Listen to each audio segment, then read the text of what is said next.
Wine Stories, a podcast to discover the world of wine by Etienne Pommier. Hello everybody, and welcome for this 15th episode of Wine Stories. For this podcast, that will be the last of the opening season before coming back in 2024 with more stories. I have chosen to relate you a sensitive and incredible case.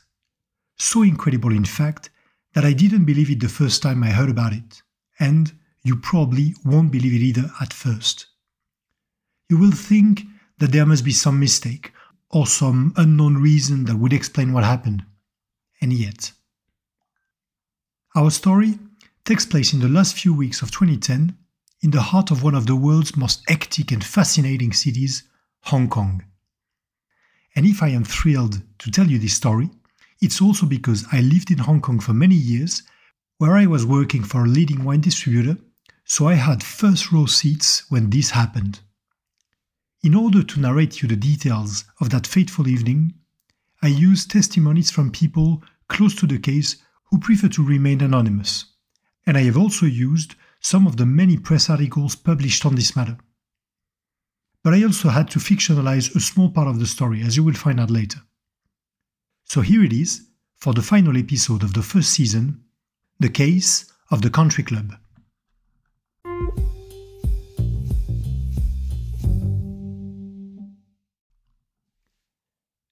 There are some places that leave you with a lasting impression, whether you spend 3 days or 3 years there. Hong Kong is one of these places. It has often been described as the Asian version of New York, due to the skyscrapers, the energy, and the international aura of the city. And that's true. There are very few urban landscapes quite as amazing as Hong Kong's skyline seen from Tsim Sha Tsui or the view of the Victoria Harbour from the peak. Here, everything is vertical, and flat terrain is so scarce and the density of population so high that the only way to go is up. With over 550 high-rising buildings, over 40 floors or 150 meters in height, Hong Kong is the world's most vertical city, way ahead of New York or Tokyo. The Special Administrative Region of Hong Kong, its official name since the handover in 1997, is inhabited by 7.5 million people spread throughout the 4 main areas of the territory: Hong Kong Island, and on the other side of Victoria Harbour, the Kowloon Peninsula, the new territories separated from Kowloon by a mountain range, and the outlying islands of the South China Sea, such as Lantau or Lama. Even though Hong Kong's territory is about the same size as New York, it is much less built because of its relief, with the majority of the land covered in steep mountains with lush forests. So, most of the population lives on the rare flat areas along the coastline, hence a very high density of population and buildings in these areas. Hong Kong's recent history tells the tale of the world's evolution over the last 2 centuries, and it is key to understand what the city has become today. At the beginning of the 19th century, the Industrial Revolution in Europe made the United Kingdom with its empire the #1 country in the world, a commercial and military power that could not accept the asymmetry of its trade relations with China, when the UK was buying many Chinese goods, such as silk, but China wasn't buying any British products. So, in order to get their hands on some of China's wealth, the British decided to flood the Chinese Empire with opium, a drug made illegal by the emperor since the 18th century. In an attempt to put an end to the opium trade in the mid-19th century, Chinese authorities seized smuggler stock, and in response, the British declared war against China.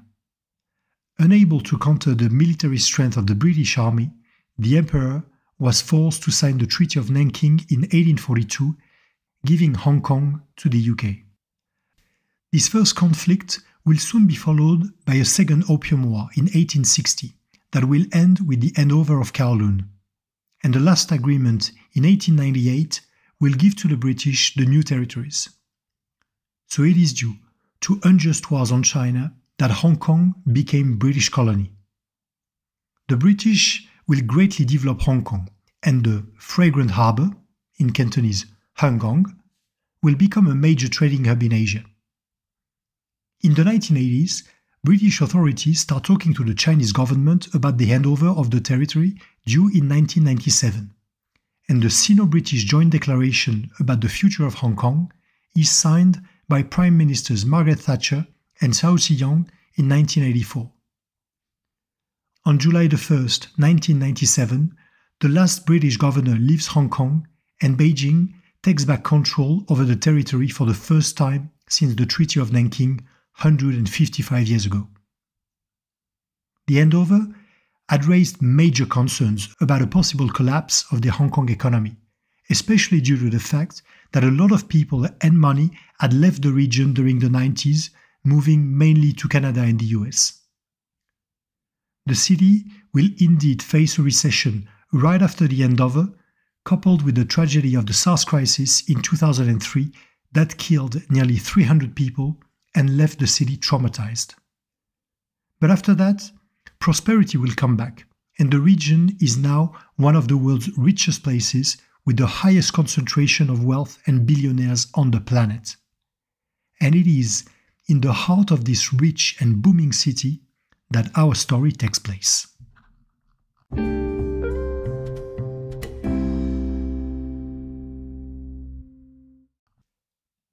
At the end of the 2000s, the wine market in Hong Kong is booming, especially thanks to the end of the import tax on wines decided by the Hong Kong Chief Secretary Henry Teng in 2008. A wine lover and collector himself, the Chief Secretary wants to develop the trade in Hong Kong and make the city the main wine hub in all of Asia, just as London in Europe. So he cuts down the import tax from 80% to 0 in 2 years. The results are prompt to come, and the market develops especially for fine wines, thanks to wealthy local consumers keen to discover the Grand Crus of Bordeaux, Burgundy or Champagne. For producers, the opening of this new market is a great opportunity to reach out new clients and get a foot in the Chinese market. So, all of the top Bordeaux chateaux, as well as leading Burgundy producers, make regularly the trip to Hong Kong to promote their wines in dinners and tastings organized by the local distributors. I personally organized many of these events, and I remember having weeks with 4 or 5 wine dinners throughout the city. In order to better control their distribution to the end consumer, some leading estates opened their own companies, such as the joint venture between DRC and Petrus. Local antennas of associations and circles, such as the Confrérie des Chevaliers du Tastevin for Burgundy, the Commandery for Bordeaux, or the Ordre des Coteaux de Champagne, are booming, and these events gather hundreds of amateurs in the city's finest establishments. The fine dining trend is on, and on top of the many high-end Chinese restaurants already established in the city, many premium tables from iconic chefs such as Joël Robuchon, Alain Ducasse or Pierre Gagnère open across the city.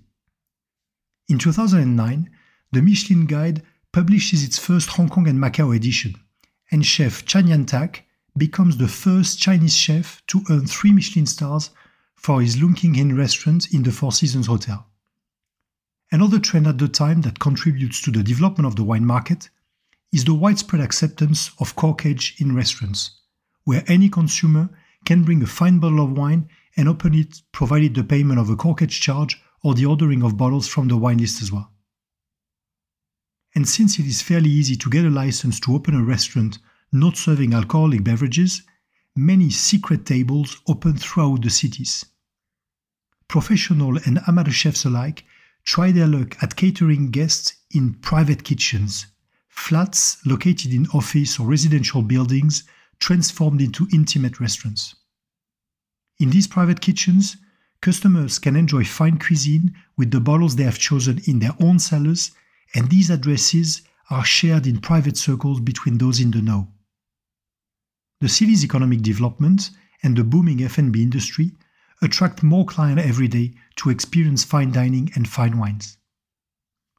Fine wine imports skyrocket, and all the foreign countries' representations, such as consulates or trade chambers, are playing the game to promote their country's production and develop their market shares in the high-end establishments such as the private clubs. As a former British colony, Hong Kong has inherited a certain culture of private clubs in the English sense of the word. Establishments where the access is limited to members and their families only to enjoy services such as restaurants, sports equipment, or simply to meet with peers in a cozy and private high-end environment to network. The Hong Kong Club, the Hong Kong Jockey Club, the American Club, the Royal Hong Kong Yacht Club. The city has dozens of these clubs, and the very expensive debentures and member fees limit their access to Hong Kong's high society only. For members, the use of these services is especially interesting since the clubs are bound to more flexible pricing policies compared to restaurants, especially for their wine lists. As a result, members can enjoy fine wines in their favorite club at much cheaper prices compared to high street restaurants. So, club outlets are hosting more and more premium private dinners, and to cope with that developing business, they build up their wine cellars to the point that high-end clubs have wine lists worthy of Michelin-starred outlets. And of all the clubs in Hong Kong, one of the most prestigious ones is undoubtedly the Hong Kong Country Club, a true institution located in the south of Hong Kong Island on Deepwater Bay's coastline. Opened on January 30th, 1962, the country club was built on the idea of creating a social and family club where residents of all nationalities and races could meet socially without fear of discrimination. Back then, most London clubs were still reserved to men only. Nowadays, with its swimming pool, tennis courts, and manicured lawn, the country club offers to its members an ideal getaway only half an hour far from central Hong Kong and hosts many events. And it is in this beautiful and very select establishment that will happen a scandal that will leave Hong Kong's high society in shock for a long time.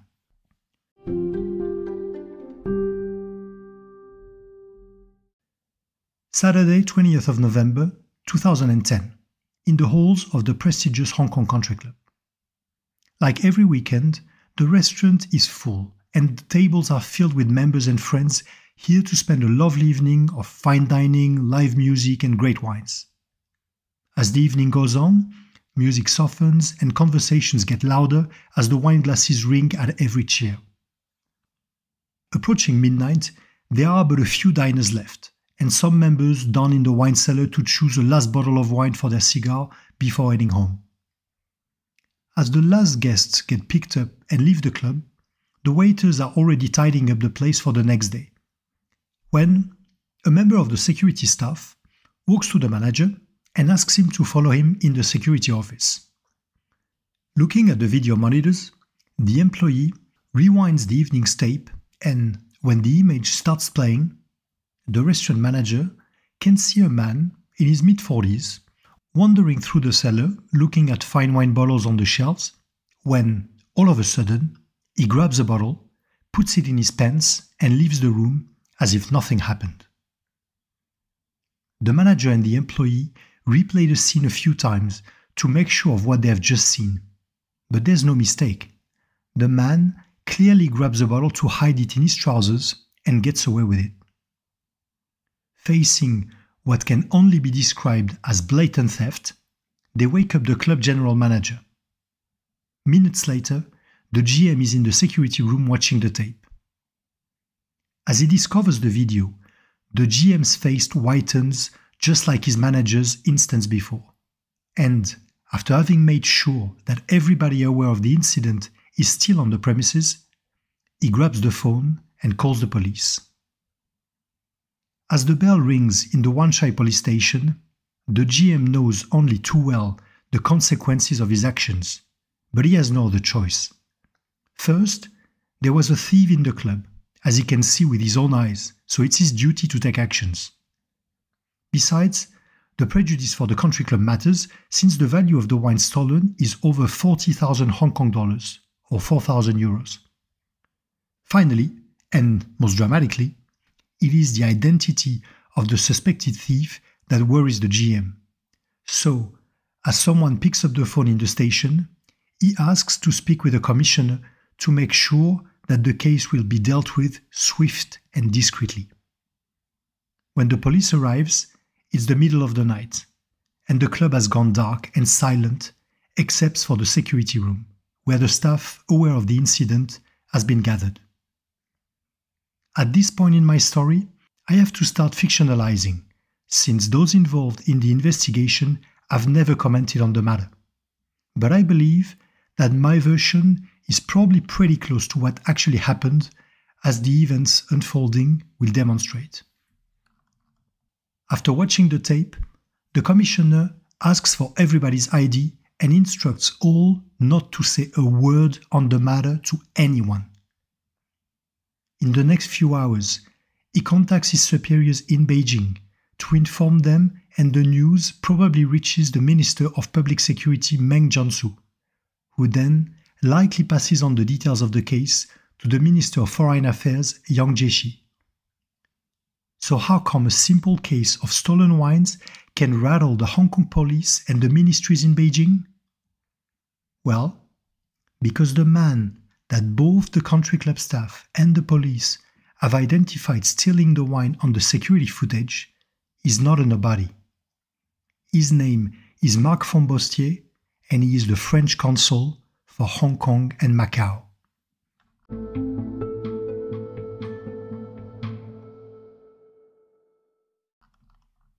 Nobody knows what conversation between the Chinese Ministry of Foreign Affairs and the French government took place over the weekend. But it's almost certain that the Chinese instructed French authorities to recall their consul immediately in order to avoid an arrest and an international incident.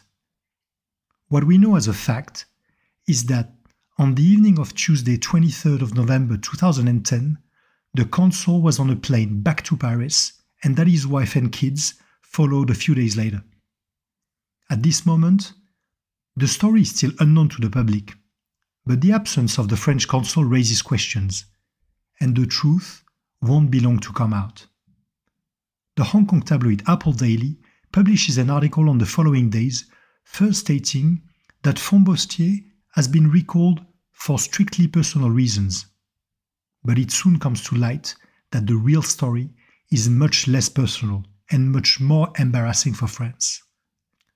In an interview to French newspaper Le Monde, dated November 30th, 2010, the spokesman for the French Ministry of Foreign Affairs, Bernard Valero, comments that Mr. Fombostier has apologized and reimbursed for his actions, without specifying which actions he is talking about, and he admits to have opened on Thursday 25th of November an administrative investigation against him for actions that might be considered unworthy of the high professional standards of a French diplomat.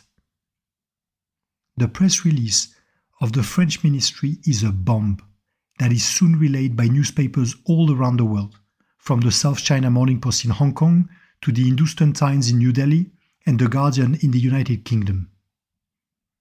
The French consulate in Hong Kong and Macau refuses to make any comments, but for all the employees who had a high opinion of the consul, it's a shock. Graduated in the country's elite political and military institutions, Marc Fombostier had just spent 3 years at the French embassy in New Delhi and just got decorated for his services by the French government only a few weeks earlier. The whole French community in Hong Kong was also in shock and disbelief when the news got out. How could one imagine a high-end diplomat stealing wine in his pants? Many people refused to believe it at first, thinking he must have been set up, but eventually everyone had to admit that there was nothing else to it. Whether it was due to some sort of kleptomania, the excess of alcohol on the night, or some feeling of impunity, it appeared to all that the consul did really take the wine. And the most skeptical observers finally admitted their mistake when it appeared that it was not the first time that he had done something similar. Apple Daily reported that a few months before, he had already taken another fine wine bottle worth thousands of euros from the Hong Kong Golf Club. At the time, he explained it was a mistake, as he thought it was a gift and immediately gave back the wine, so the club dropped all charges. When he was nominated, the consul had talked passionately about his love of wines. Maybe the taste of fine Burgundy got to his head, or maybe he just got too used to spending high-end dinners with billionaires with bottomless cellars. After this incident, Marc Fombostier was recalled in Paris and spent the next 3 years in another role. And in 2014, he was sent back to another country, representing France again, this time as an ambassador in Togo. After such a scandal, one might have hoped that he would be fired. But it seems that it wasn't enough for his friends at the ministry to throw him under the bus, even after such unprofessional and shameful behavior. There is no lesson to be drawn from that story, and today, the only thing that remains is but an embarrassing anecdote that I imagine new consuls in Hong Kong have to hear once in a while. In 2011, the beautiful 19th century residence of the French consul on the peak overlooking the whole city and Victoria Harbour was sold for 52 million euros. Maybe as a sign that from now on, French consuls were expected to be more low profile in their lifestyle. Nowadays, Hong Kong is still a leading market for fine wines, and the Hong Kong Country Club's wine cellar is still as great as ever.